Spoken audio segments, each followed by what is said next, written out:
진리의 사람 다속 유영모는 누구인가? 44번째 시간입니다.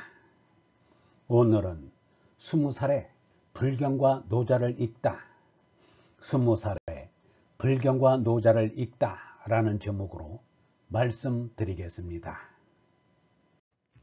유영모가 정통신앙의 껍질을 깨고 비정통신앙으로 새남을 한 것은 유영모의 개인의 문제로 끝나는 것이 아닙니다. 이 나라의 종교사는 물론 세계의 종교사에도 하나의 전환점이 됩니다. 유영모의 정통신앙에서 비정통신앙으로 전환하는 데는 세 가지 요인이 있습니다. 첫째는 톨스토이 저서를 통한 사상적인 영향입니다. 둘째는 불경, 노자 등 다른 종교의 경전을 읽게 된 것입니다. 셋째는 2살 아래인 아우 영목의 돌연사입니다. 1910년 10월부터 정주 오산학교에는 20살의 청년교사 유영모가 갑자기 나타나므로 기독교의 선풍이 불기 시작했습니다. 유영모가 오산학교에 기독교를 전도하기는 하였으나 그것은 하룻강아지 법무서운 줄 모르는 돈키호테적인 행동이었습니다. 그것을 실증하는 것이 유영모가 3년이 못되어 정통신앙을 버리고 비정통신앙으로 돌아선 것입니다. 그리하여 오산학교에 전도한 일을 자랑스럽게 생각하기는커녕 멀쩡한 일이었다고 뜻밖의 말을 하였습니다. 유영모로 인해 기독교가 전파된 오산학교에서는 인생과 종교, 나라와 종교, 진리와 종교에 대한 논의가 활발하였습니다. 여준이 보관에 의하여 오산학교에는 학생 토론회가 정규 교과과정으로 있었습니다. 그리고 교사와 학생이 비록 한옥이지만 기숙사에서 함께 생활하였습니다. 그러므로 토론하고 대화할 시간적인 여유가 많았습니다. 그때 오산학교에는 모르는 것이 없어 신이라는 별명이 붙은 여준이 있었고 박학다식한 사학자 신채호가 있었습니다. 유영모는 그들이 권유에 의하여 불경과 노자를 읽게 되었습니다.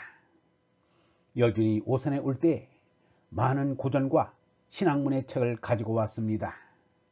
신채호는 유교, 불교, 도교뿐 아니라 민족의 전래 종기인 고신도에 대해서도 관심을 가지고 있었습니다. 유영모는 이렇게 말하였습니다. 나는 20살쯤에 불경과 노자를 읽었어요. 그러나 업과 빔을 즐길 줄은 몰랐어요.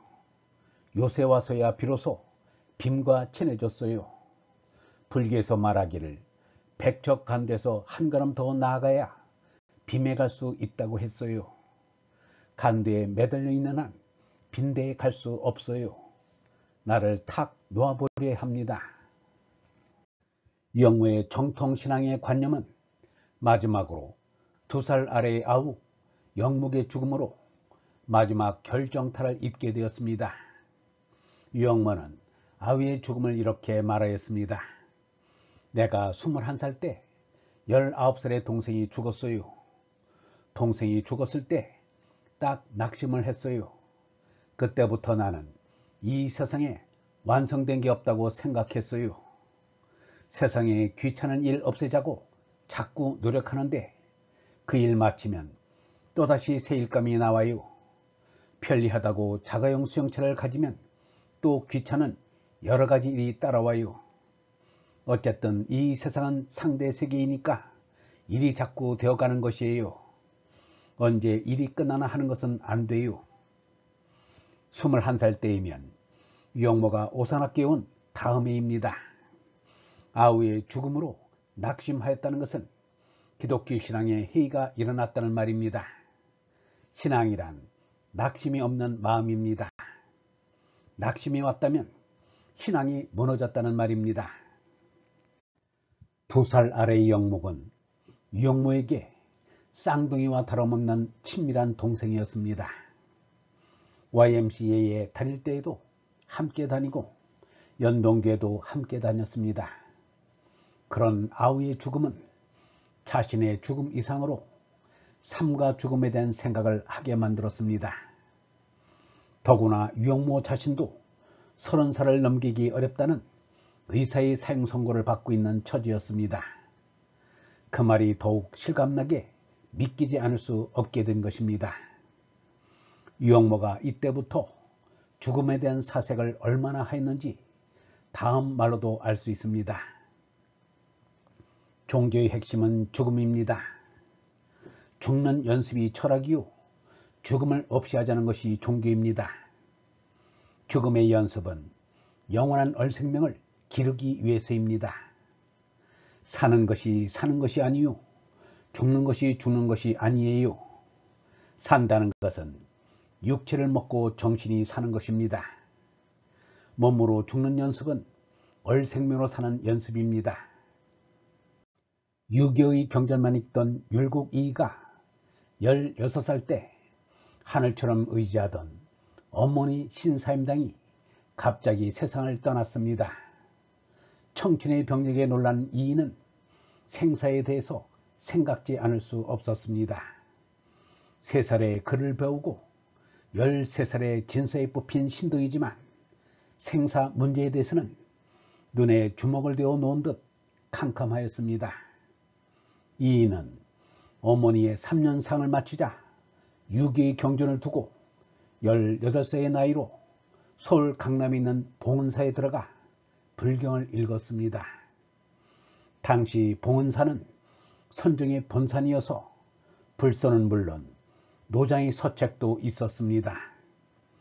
불서에는 생사를 알자면 깨달아야 한다는 것이었습니다. 깨달음을 얻고자 금강산에 참선하러 들어갔습니다. 유점사의 말사인 마하연에서 참선을 하였습니다. 깨달음이란 한두 해의 참선으로 이루어지는 것이 아닙니다. 석가도 6년 고행 끝에야 겨우 깨달음을 얻었습니다. 이이는 슬픈 마음도 진정이 되고 깨달음도 오지 않고 가정이 그리워져 1년 만에 집으로 돌아왔습니다. 삶에 대한 회의가 아주 깊지 못하였던 것입니다. 그러나 이에게는 이때 불서와 노장에 대한 섭렵이 그의 인생관의 폭을 넓히고 깊이를 더한 것임을 누구나 인정합니다. 그러한 증거는 그의 문장과 저서에서 살필 수 있습니다. 유영모도 이처럼 아우의 죽음의 충격을 받고 성경을 두고 불경과 노자를 읽게 되었습니다. 인생이란 무엇인가 알고 싶었던 것입니다. 얼번 여러분, 종교의 핵심은 죽음입니다. 죽음을 모르면 삶도 모릅니다. 죽음을 뛰어넘기 위한 것이 종교입니다. 죽음을 해결하지 못한 종교는 종교가 아닙니다. 죽음을 알면 참 삶도 알게 됩니다. 종교란 사는 것이 사는 것이 아니요, 죽는 것이 죽는 것이 아님을 가르치는 것입니다. 산다는 것은 육체를 먹고 정신이 사는 것입니다. 몸으로 죽는 연습은 얼생명으로 사는 연습입니다. 영성신학원 다석아카데미의 하늘소리였습니다.